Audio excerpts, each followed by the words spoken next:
I am a pilgrim, a wanderer. And a pilgrim is a wanderer with a purpose. A pilgrimage can be either to a place or for a thing. And mine is for a thing. Mine is for peace.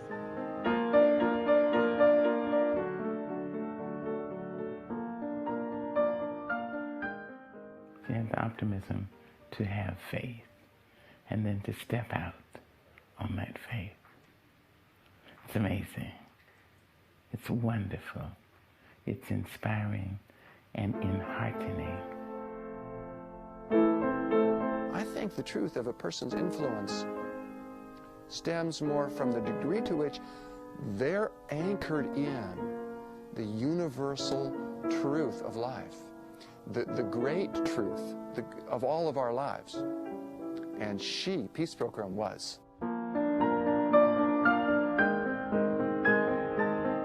She was a living demonstration of the potential that can be unleashed when persons are fully engaged in doing what they believe to be the most important thing in the world.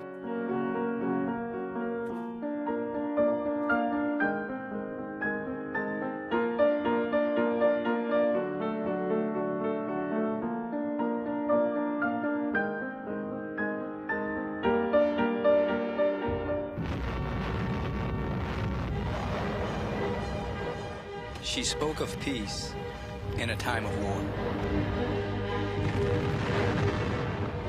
My vow says I shall remain a wanderer until mankind has learned the way of peace.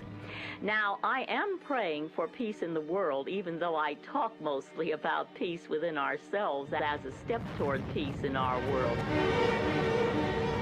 You don't have to be good at arithmetic to figure out that if the nations of the world were to stop manufacturing implements of mass destruction, they could provide for every human being who lives in this world the basis for a very good life.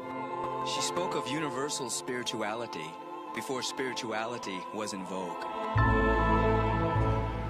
Aren't they beautiful? I touched God many times as truth, all that intellectually, and emotionally I touched God as love and goodness and kindness and beauty. I felt God through the beauty of a sunrise or a sunset, and then reaching out through an awakened divine nature, I was able to perceive God as the ever-present, all-pervading essence or spirit, which binds everything in the universe together and gives life to everything in the universe. I learned from Peace to do what I call dialoguing with God, because she told me, Richard, I have the most wonderful dialogues with God. Sometimes I really argue with him, sometimes I get mad at him, and once in a while we have a real peaceful conversation. She took a vow to walk penniless until mankind had learned peace. This is a real pilgrimage. It's actually a journey on foot. I don't hitchhike. I walk in spite of all the rides that are offered, and on faith. I took a vow at the beginning that I would remain a wanderer until mankind has learned the way of peace, walking until I am given shelter, and fasting until I am given food. And although I have never asked for anything, I can truthfully say that I have been supplied. She called herself Peace Pilgrim.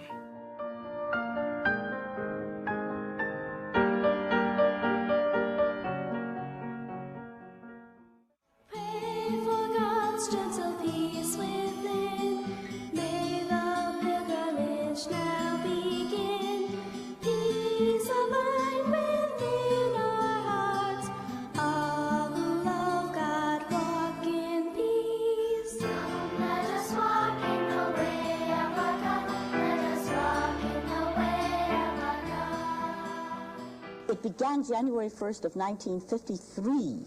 It's my retirement project, and I finished counting the 25,000 miles toward the end of 1964. I have not counted miles since then.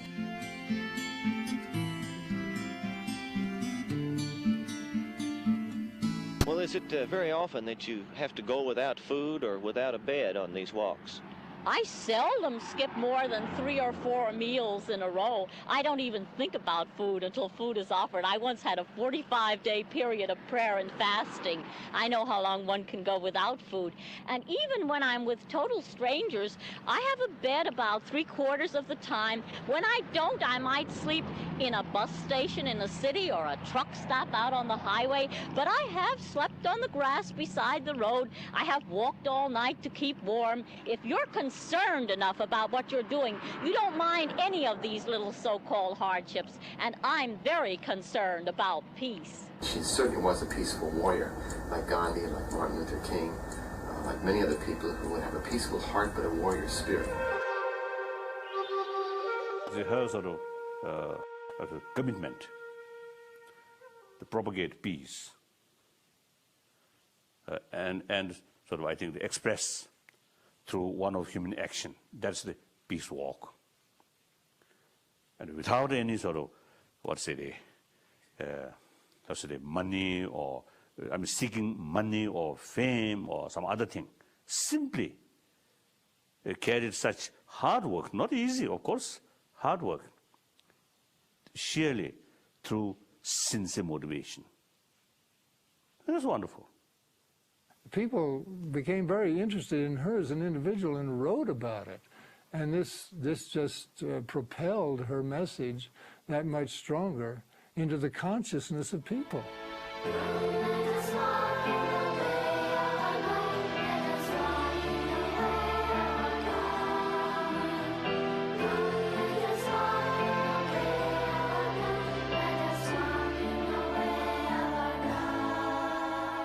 Does anybody who meets you anywhere in your travel think that you're crazy or out of your mind? They don't say so, but they're very curious, of course. After all, what I work for and pray for, world peace, is the desire of every human heart. They're all very much with me. The fact that I have been completely supplied without ever asking for anything indicates how much they're with me, and of course indicates also how good they are. You know, there's good in every human heart, no matter how deeply it may be buried. If you love them and trust them or have faith in the good in them, you reach it. The world is rather like a mirror. If you smile at it, it smiles at you, and I love to smile.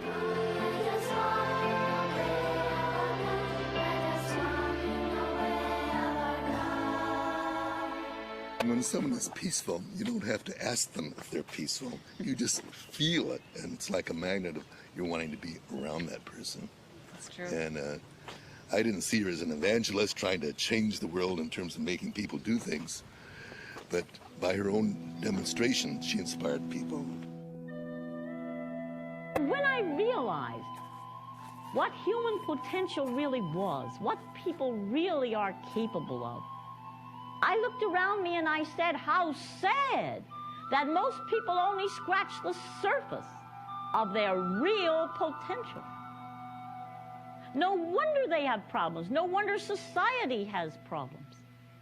She was very famous in United Nations circles by having these demonstrations of peace, and she was definitely one of the great prophets of peace at that time. We are now prepared to destroy more rapidly and completely every productive enterprise the Japanese have in any city.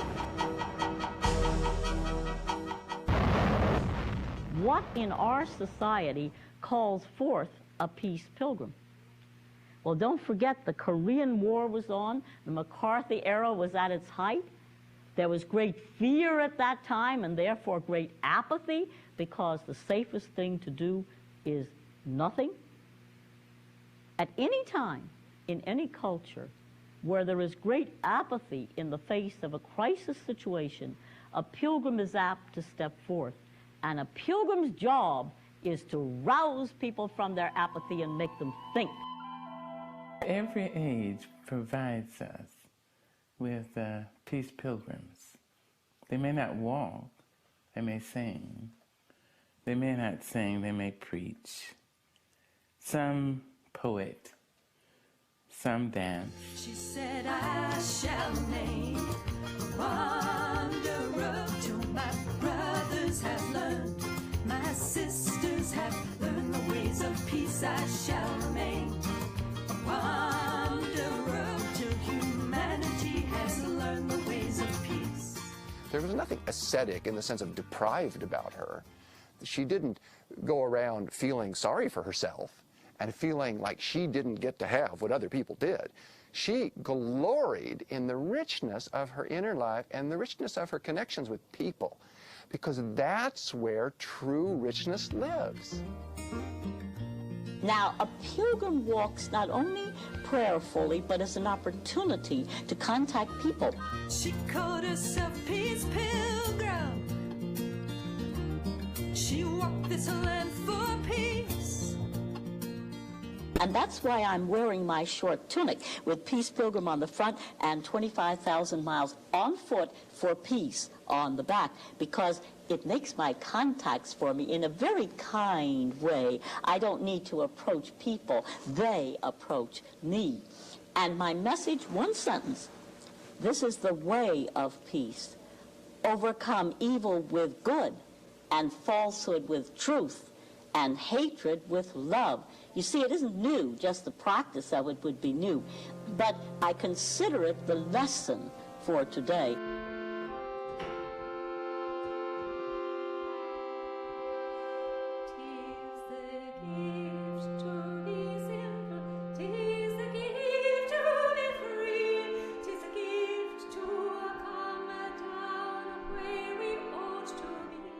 Her message is impacted and it's strengthened by the fact that she lived it.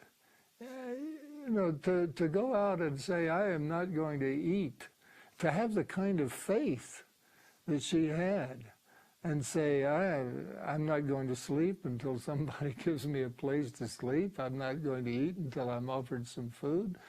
I'm just going to teach, if you will, my message of peace, my message of love, and have the faith that all things will be provided.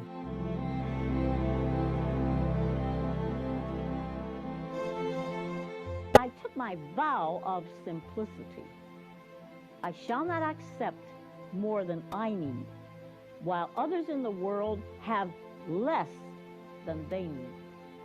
And that was what motivated me to bring my life down to need level for me.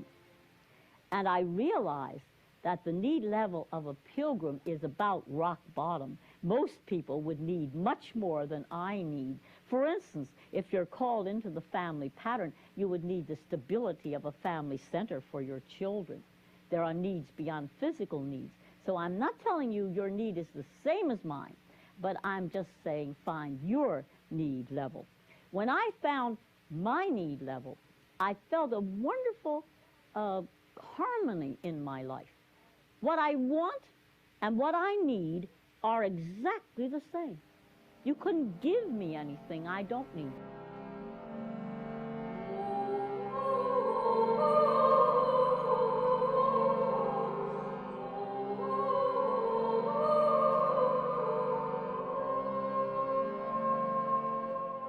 She carried a ballpoint pen, and I gave her stamps.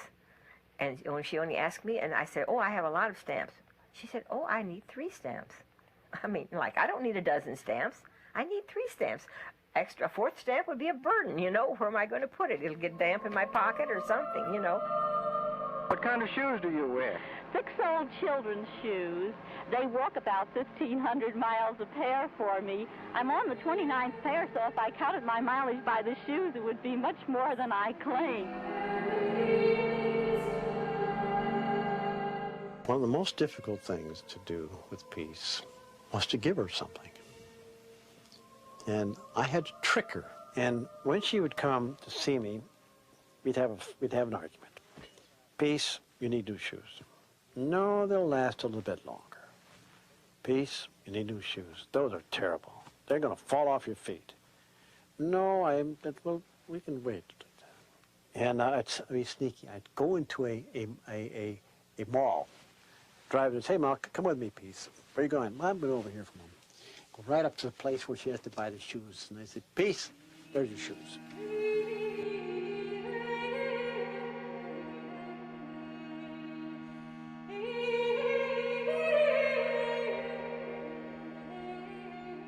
I know people must think I feel poor because I'm penniless, but I don't feel poor. I have actually great blessings, and therefore I feel rich. I have health, happiness, inner peace, things you couldn't buy if you were a billionaire. I'm thankful every moment of my life for the great riches that have come to me. I have discovered that unnecessary possessions are just unnecessary burdens. If you have them, you have to take care of them. I own only what I wear and the few things I carry in my little pockets. This is me and my only earthly possessions standing before you. Just think how free I am. How old are you? I no longer know, and I'm so thankful. I had to put out of my mind how old I am, how old I was when I started, and how old I was when I began my preparation for the pilgrimage. And I've done that now. I am ageless and in radiant health.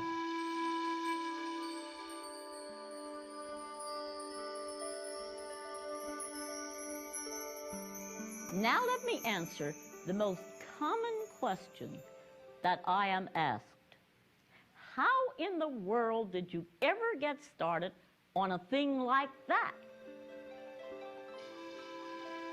I came from a very quiet life. I was born on a small farm on the outskirts of a small town. I had a woods to play in and a creek to swim in and room to grow. And I would wish for all children a situation where they have room to grow, because I look at plants growing up too crowded together, and I realize that they never attain maximum growth. And we humans are a little like that too. Now, I began to make some good choices when I was still quite young. For instance, my rule of first things first. And the golden rule influenced my life when I was quite young. I read it in history. Do unto others as you would have others do unto you, expressed in a lot of different ways. It was really pointing out that every culture had one.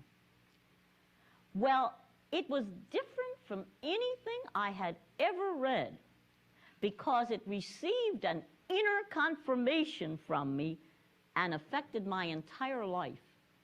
I carried it into high school with my little saying, if you want to make friends, you must be friendly.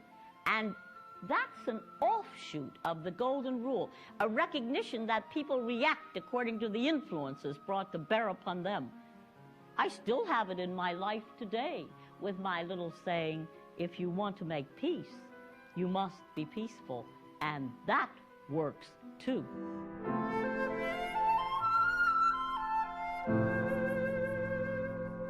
She would never kill anything, not even a mosquito. I can remember, we had a lot of them in this area at one time.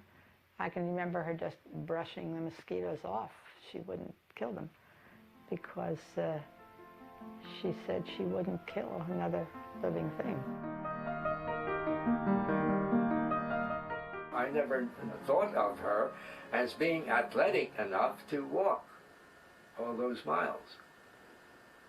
She was strong and agile and all that sort of thing, and was an excellent swimmer and could swim far and do all sorts of tricks in the water. But, you know, that's one thing, but walking across the continent is something altogether different. I remember when I was a child, I was offered real cigarettes from a package, which I didn't smoke, but my friends did. In high school, I was offered every kind of alcohol you can think of, which I didn't drink, but my friends did. Now, I faced a test in this regard just beyond my student days. All my friends at that time used both alcohol and tobacco, and with this push toward conformity in those days, they actually looked down on me because I didn't. And gathered in someone's living room, I said to them, look, life is a series of choices. Nobody can stop you from making your choices, but I have a right to make my choices too. And I have chosen freedom.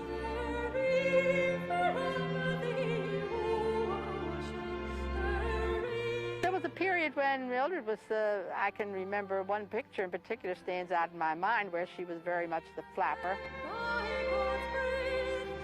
She loved to dance, I remember that. She had several boyfriends that used to take her down to the piers in Atlantic City and they'd dance.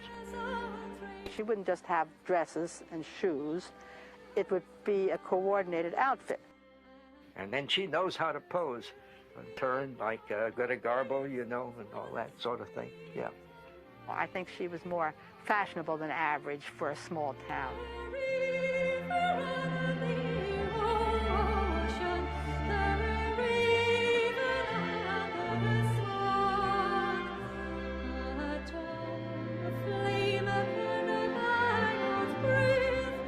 She was actually the first woman ever to hike the entire Appalachian Trail. And I know she used to, when she was in those hiking days, she'd always bring home a couple of, like, people that she hiked with, you know, sort of stray people. She'd always pick up stray people all over the place. Maybe there were people she was sort of helping. She used to, you know, just talk to a lot of people. Before a life can be in harmony, it must be in harmony with its part in God's plan. You know, every one of us has a unique part in God's plan which we cannot learn from without, which we must learn from within. And therefore, if you do not yet know clearly where you fit into God's plan, seek it in receptive silence.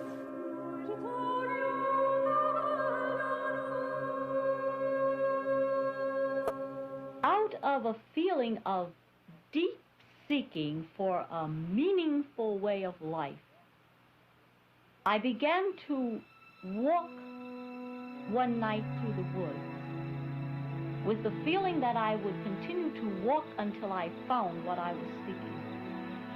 And after I had walked almost all night, I came out into a clearing where the moonlight was shining down. And I found myself saying, if you can use me for anything, please use me. And I found myself feeling, here I am, take all of me, use me as you will, I withhold nothing.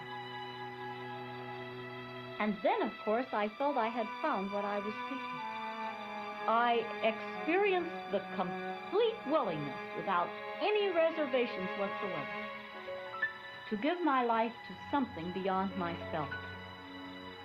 But then I discovered that there is a great difference between the willingness to give and the actual giving. In my life, 15 years lay between. Well, she was 20, 19 or 20 when I met her, and she was like a normal girl. Those days, a normal girl of 19, 20, except she never was interested in cooking or anything like that. Well, she just wasn't a homemaker. That's all there was to it. No way, shape, or form was she a homemaker. And that's what I wanted. I wanted a home and family. Children were not ever in her lifestyle. She didn't have the mother instinct, I think, that most women have. And he couldn't accept the fact that she had something to say. And she had not only something to say, but she said it, definitely. But she wanted. There was no question about it. There are certain things that she would accept and certain things she wouldn't. And if she didn't accept them, that was it. During the years that we lived together, she really didn't have a goal. The goal was, naturally, a broad thing. She wanted no war, peace. She wanted me to go to prison rather than going to service. She would come to visit me, and of course I didn't. I didn't volunteer, but when I was drafted, I went and I served. He had asked her to go with him to the camp. And she wrote me a letter back that as long as I was in the service, she would not go to visit me. She would not have anything to do with me as living with me. And she absolutely, in fact, I had taken that letter to my commanding officer, and he said, you know, that's grounds for divorce. When the divorce was over, then there was no ties. They did one thing for her, let her live her life the way she wanted. She lived very comfortably, but was not happy. Had what she said the world would call success, what the world would think of as having it made, so to speak, but this unrest in her soul. And then she had this vision, this calling to do this walking for peace. And she had the struggle inside of herself, because she said, why would I leave this? She obviously had beautiful gardens around her home and she loved flowers. But she said, why would I leave this to impoverish myself? And she thought, but am I not impoverished where I am? I'm not a happy woman. I'm not what you would call a peaceful woman. My life is full of unrest. I'll give it a try. When the world is fighting, fighting, I am finding peace. Where do you think her faith came from? But believe me, I don't know. That's just the thing that mystifies me, because I won't say that she wasn't a caring person. She was not an unsympathetic person or anything, but still, I mean, she wasn't too much out of the ordinary as far as, you know, making the sacrifice she did to express her ideas. I don't know where it came from. She had severed her old relationships. The local people didn't go along with her, family didn't go along with her, and she just brushed that aside. This was more important. Follow your soul's desire, free it. She was a bundle of contrast, because she started out as not learning to walk until she was a year and a half, which was rather late. And then she walked all those miles. She started out eating nothing but meat. She never would. The only vegetable I think she ever liked was green beans. And then she became a vegetarian. She was not too tolerant, like my friends and all. She was a little critical at times, you know, a little prejudiced maybe. And later she loved everyone, you know. So I found a lot of contrasts between her life with Pilgrim and her childhood in those respects. 40 years ago, I started what I have come to call a spiritual growing up or a psychological growing up. It takes you from the self-centered life, or the life governed by the self-centered nature, into the life governed by the nature which is centered in the good of the whole, which sees you as a part of the whole and works for the good of the whole, which sees that you're a cell in the body of humanity, that every cell, every human being has, well, equal importance, equal potential, although in varied stages of growth, because we choose how much growing we do, and a job to do in the total scheme of things. That was my preparation for the pilgrimage. It took 15 years.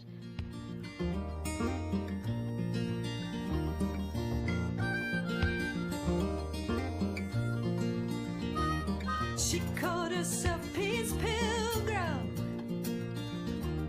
She walked this land for peace. Over 25,000 miles she walked along, with no possessions but the clothes upon her back. No money in her pocket, yet nothing did she lack. Nothing did she lack.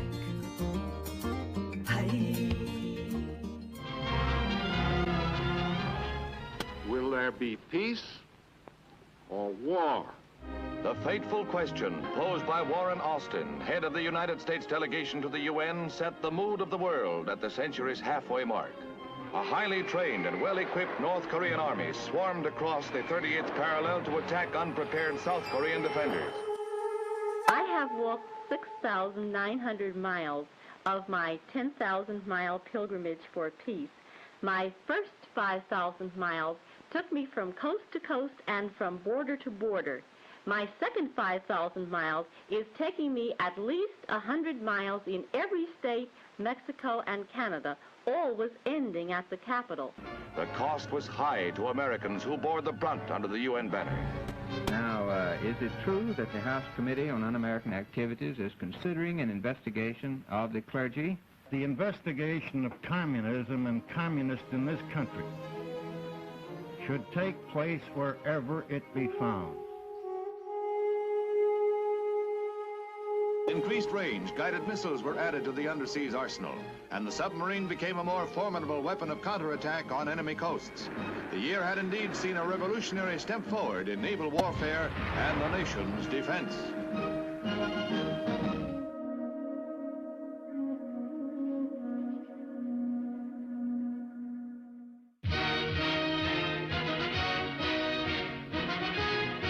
Uneasy peace, but peace with all, came to Korea in 1953.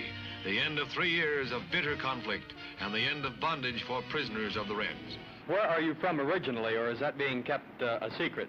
Well, I was born in the state of New Jersey, but of course I have no home now. Wherever I am is my home. Right now it's Mississippi, and they've been treating me very well. Thanks a lot, and good luck, Peace Pilgrim.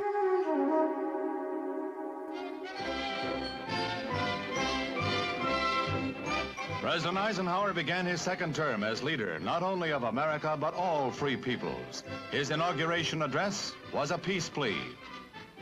May the turbulence of our age yield to the true time of peace, when men and nations shall share a life that honors the dignity of each.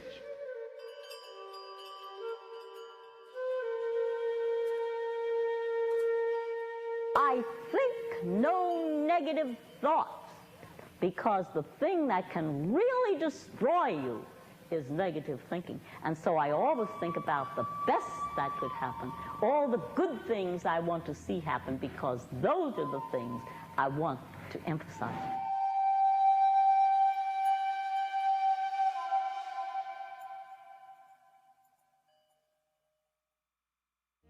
She walked until given shelter,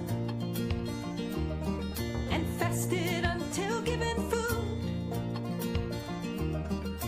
Though others may have judged her, she judged no one, looking upon all with a single heart of compassion. Intense fighting both on the ground, inside the buffer zone, and in the air sends Vietnam casualty figures to a new high. We've happened to live, because of the ingenuity of science,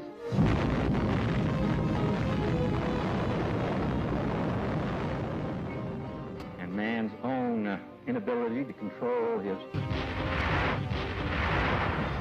relationship one with another, we happen to live in the most dangerous time in the history of the human race. I receive these letters. Sometimes it's true, they have written to their congressman, they have joined the Peace Corps. Sometimes, well, a lady wrote and said, since talking with you, I have resolved an unpeaceful situation between myself and my sister-in-law. And a high school girl wrote and said, since talking with you, I've made peace with my girlfriend. They land in full battle gear, but meet no opposition from the guerrillas known to be in the area. Others of the 3,500 Marines are to come by air transport. Their duty will be strictly defensive. But they will shoot back if attacked. Marines usually do. Where do you go from here, Peace Pilgrim, and what is your future? I'll be in Youngstown over the weekend. Then I'm heading south, Steubenville first, and then southern Ohio. I'm covering the entire East this year. As to my future, my vow says I shall remain a wanderer until mankind has learned the way of peace. But I'm an optimistic peace pilgrim. I expect to see world peace in my lifetime. I believe that peace is an idea whose time has come. Well, good luck to you and your cause. Thanks. Mr. Kennedy presented a manifesto for peace in momentous and moving words.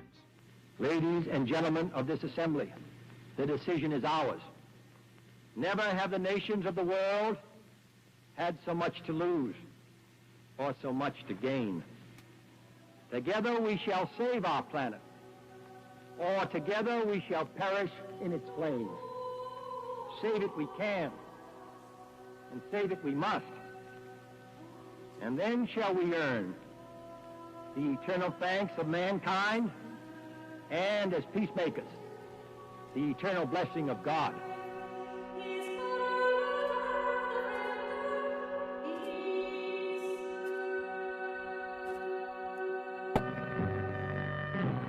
At 1:25, the motorcade moves into the downtown area. Death is 6 minutes away. In a warehouse, a sniper with a rifle poised waits. Furious fighting on the eve of another brief ceasefire, with predictions of an air war slowdown and a new U.S. peace bid at the United Nations. You know, I started with no previous athletic ability, and I started after my hair had turned to silver. My friends thought I had taken leave of my senses, but of course, if walking is your calling, you can walk. And I also have no speaking experience. I had led a very quiet life. I had never seen the inside of a radio or television station, but I never had stage fright or night fright. If speaking is your calling, you can speak. We've been walking and talking with a woman who calls herself Peace Pilgrim, who walks across the nation in search of peace and goodwill for men. The basic conflict in our world today is not between nations. It is between two opposing beliefs. The belief that you can overcome evil with more evil. And of course, those people are busy multiplying the evil. This is the war way. And the belief, which is my way, and I'm sure it's your way, I'm sure many people relate to this, the belief that evil can only be overcome by good. That's the basic conflict in our world today. She left behind a legacy of simplicity and love. Every step she took was for this world we're dreaming of. Powered by an inner strength that comes from above, from above. A companion peace demonstration brings out 50,000 marchers in downtown San Francisco. They parade 2 miles along Market Street, pacifists and hippies together. You say that you own nothing, you don't worry about tomorrow, you just travel from community to community. Might you agree that you were almost the forerunner of today's hippie? Well, actually, I suppose the original hippies back about 4 years ago or something like that would have agreed with me on one thing. They also were completely through with violence. They believed, I'm not sure they always practiced, but they believed that actually the way to go was the way of nonviolence and love. And of course, my message says, this is the way of peace. Overcome evil with good, and falsehood with truth, and hatred with love. It's sort of a happy happening for hippies. You're out if you're not in, a be in, the recurring theme of which is love one another. The important thing was not to talk about peace, but to get peace, and to get the right kind of peace. This we have done. I think peace in the world is much closer now. What we basically suffer from in the world is immaturity. If we were mature people, peace would be assured. Have you had any experiences which made you wonder about people, or do you always get treated hospitably? Oh, people are good. I have no doubt of that.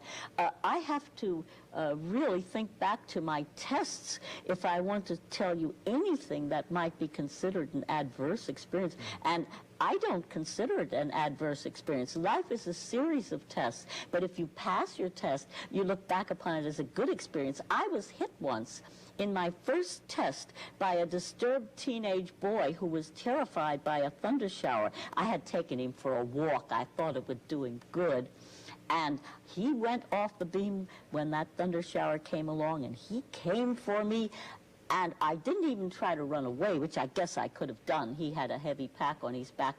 And even while he began to hit me, I could only feel the deepest compassion for him. How terrible to be so psychologically sick that you would be able to hit an old woman. I faced his hatred with love even while he hit me. And as a result, it reached that spark of good in him. All was there, no matter how deeply buried, and he experienced remorse. And to make a long story short, what are a few bruises on my body in comparison with the transformation of a human life? He never was violent again. He's a useful person in this world today. Now, one more, and that is the time I had to defend the frail little 8-year-old girl against a large man who was about to beat her, and the girl was terrified. Well, I knew her danger because of her fear. You attract what you fear, so I put my body between the man and the girl, and I just stood and looked at that poor, psychologically sick man with loving compassion.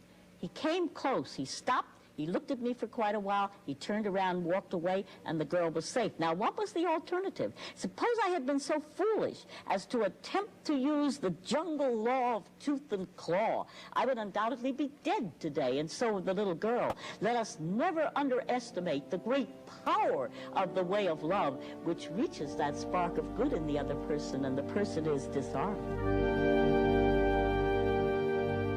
Following her first steps as Peace Pilgrim, on New Year's Day 1953, Peace crisscrossed the nation 7 times, visiting every state capital and every town with a population over 10,000, as well as many smaller communities and distant byways. After 25,000 miles, she stopped counting, but kept walking, focusing on an increasingly full schedule of speaking appearances in schools, churches, colleges, and on radio and television. The chaos in the world around us is a reflection of the inharmony within us. In the final analysis, only as we become more peaceful people will we find ourselves living in a more peaceful world.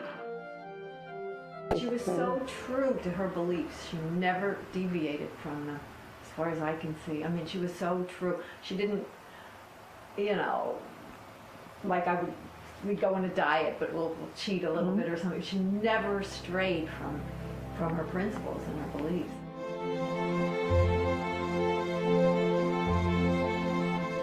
If you really believe a thing, you do the thing. Not what you say you believe.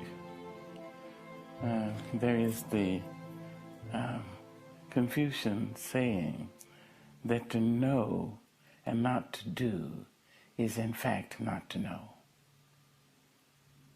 A number of people say they know this and they know that and they want this or they want that. They don't really know. You see, if a person really knew that what goes around comes around, they wouldn't commit evil acts. If they knew it, they say it, they intellectually have embraced it, but to know it means you know it in your bones, you know it. The marrow of your bones is imprinted with that knowledge.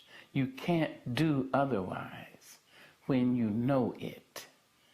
So Peace Pilgrim knew it, and so she did it.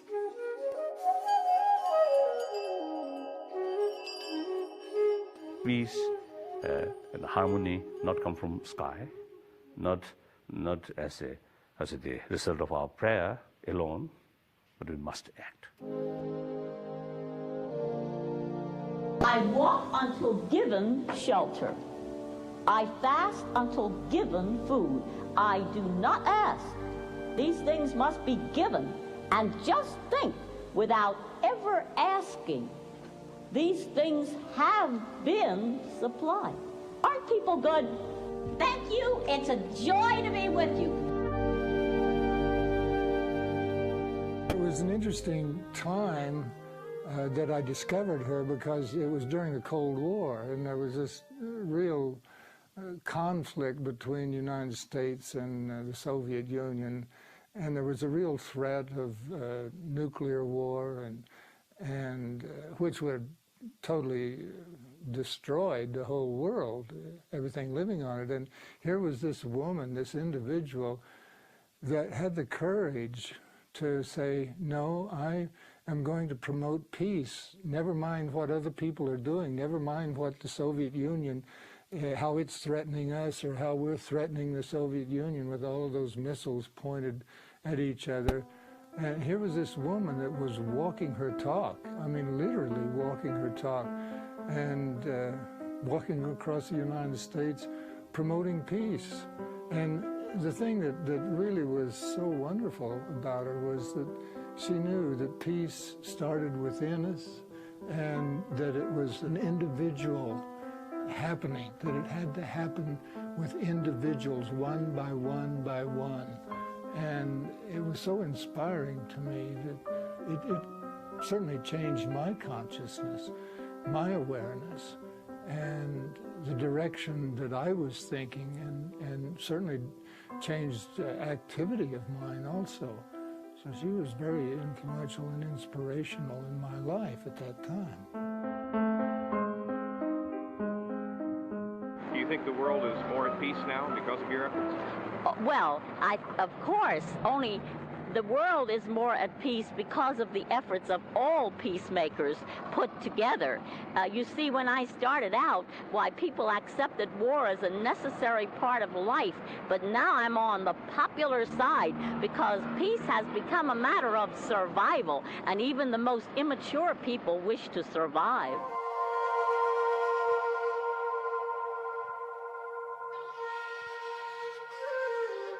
In my frame of reference, I'm not the body. I'm only wearing the body. I'm that which activates the body. That's the reality. Now, if I am killed, it destroys merely the body, which is transient anyway. That last night she was here, she did what many people felt was a wonderful healing experience. And many people noticed that. She kept looking up during her talk with the people. And finally, she just came down the steps and started moving around through the congregation that was there, and she just would reach out and just touch people and say, bless you, and go to the next, and all. Walked around, there wasn't a sound in the room. And when it was all over, she walked back up, and she looked up again, and she said, I never say goodbye, but this has been a very special night for me, and I just want to bless all of you, and I'll be seeing you. And many, many people came to me and said, you know, she looked very different, but what was she looking at? The night before that, she and I had sat for a long time and just talked, and she had never talked about death before. Well, neither one of us had. And she said, you know, I want you to join me in prayer. This is really what I want to ask of you tonight, that when my work here on this planet Earth is done, that I move out like that I go very quickly.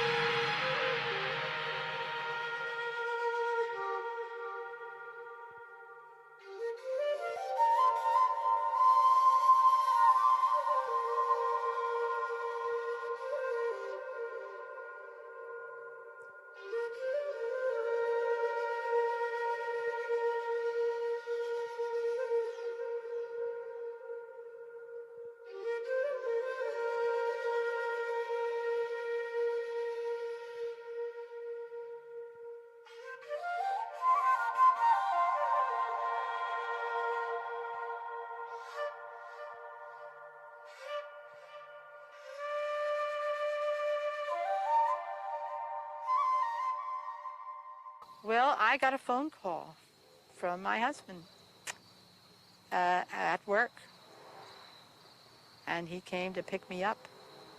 And of course, it was a shock. I just didn't think that.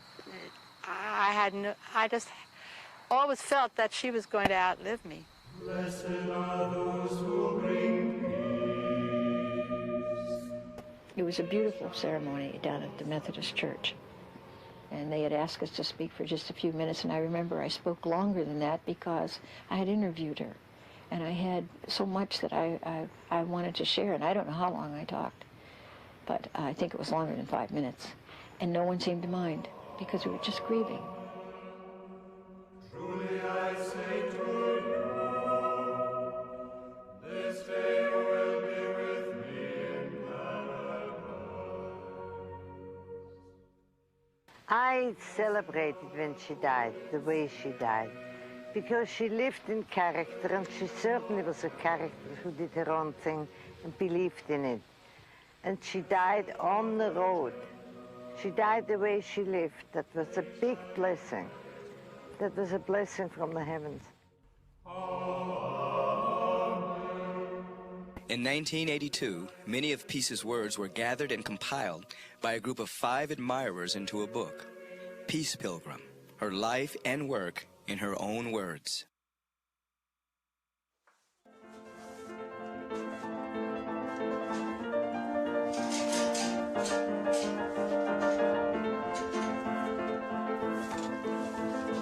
As friends of Peace Pilgrim, they published this book and have also kept in print Peace's little booklet, Steps Toward Inner Peace. We're just so lucky to have something so wonderful to do in our retirement years. These books and booklets, along with video and audio tapes, are circulated to all who ask for them, sent free to anyone who requests a copy or several copies. The Little Steps Toward Inner Peace booklet that so many people love. We've sent out, we filled requests and sent out over 1 million of these around the world into over 100 countries. When asked if she had written a book, she'd say no, but I've written enough for there to be a book. And I think we took that as our commission, our challenge, to meet that challenge, to put in book form that which Peace had already done and said. That we wanted to present this book in the same spirit that Peace Pilgrim had given her message in life. And that is, she always felt that she spoke spiritual truth. And she believed that spiritual truth should not be sold and never need be bought, because when you're ready, it will be given.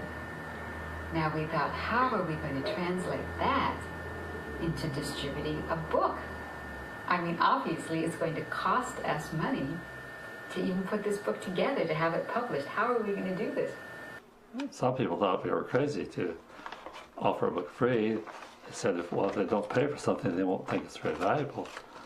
But that's not true. They think it is valuable.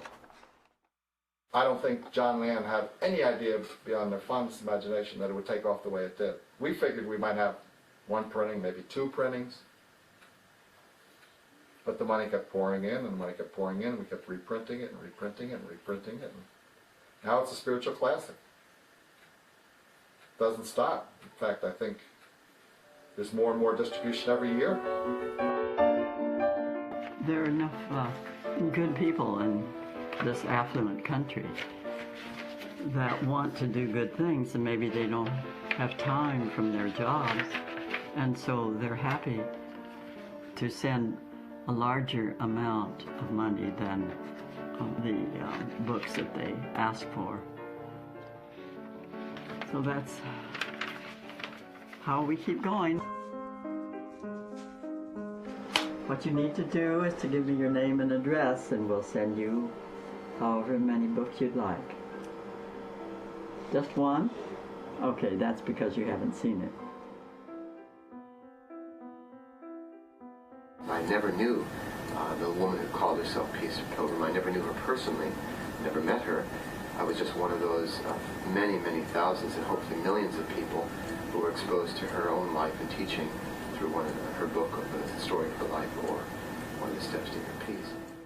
We have 26 different translations of the Steps booklet in Spanish, French, German, Dutch, Finnish, Norwegian, Swedish, Danish, and in Arabic and Hebrew and Chinese. Wouldn't it be better to uplift each other than to destroy each other? That's the simple question that Peace Pilgrim asked by virtue of the way she lived. And that's the question all of us have to ask. We can't escape it. We can try, we can drink ourselves to death, we can adopt addictions and patterns of life to try to compensate and deny and keep ourselves from seeing it, but it's still there. And I'll tell you something, on our deathbed, it's going to be right there in front of us. How did you live? You lived in this particular time, in this particular culture, given these particular circumstances. Was your life an answer, or was it part of the problem?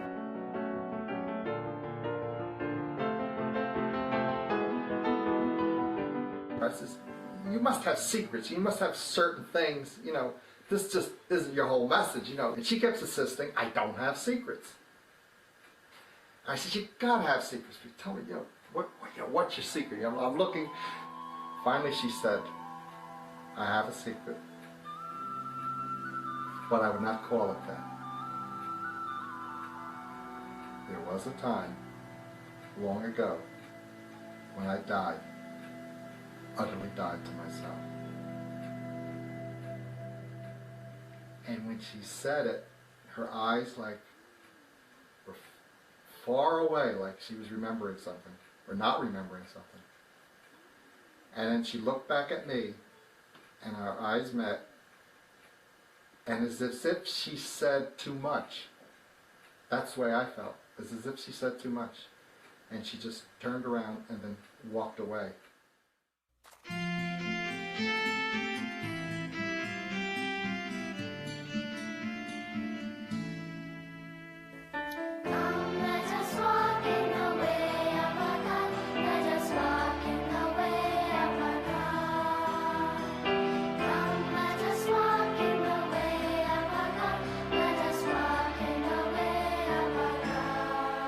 There is darkness in our world today, yes. It is due to the disintegration of things which are contrary to the divine law of love. But let us never say hopelessly, "Ooh, this is the darkness before a storm." Let us rather say with faith, "This is the darkness before the dawn of a golden age of peace, which we cannot now even imagine. For this, let us hope and work and pray."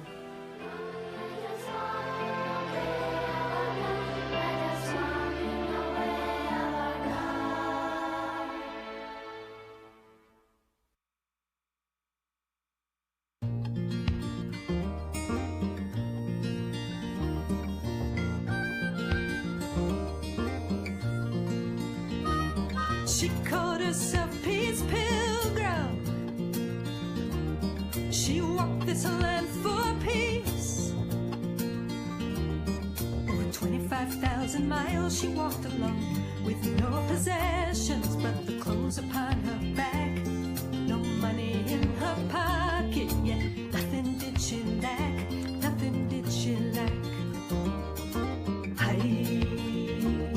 She walked until given shelter, and fasted until given food. Though others may have judged her, she judged no one, looking upon all with a single heart of compassion. She said, I shall remain a wanderer until my brothers have learned, my sisters have learned the ways of peace. I shall remain a wanderer until humanity has learned the ways of peace, the ways of peace. She called herself Peace Pilgrim.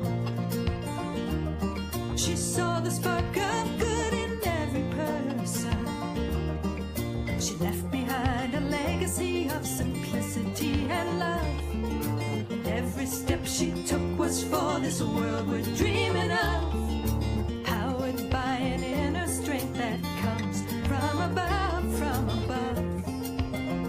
She said, I shall remain wanderer till my brothers have learned, my sisters have learned the ways of peace. I shall remain wanderer till humanity has learned the ways of peace. Hi, peace pilgrim, are you wandering still through the highlands of your heaven world? Are you traveling with me on this journey from darkness to light? Whisper and walk in love, and love will set you right, set you right.